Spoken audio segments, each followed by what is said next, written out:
সোহাগী ছোঁয়া কেউ কাছে এসে রং দিয়ে যায়। ক্ষতি নেই যদি সোহাগী ছোঁয়া কেউ কাছে এসে রং দিয়ে যায়।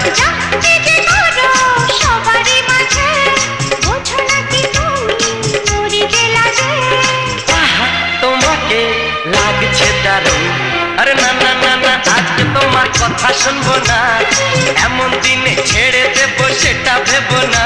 না না যতই বলো তুমি পার পাবে না, না না যতই বলো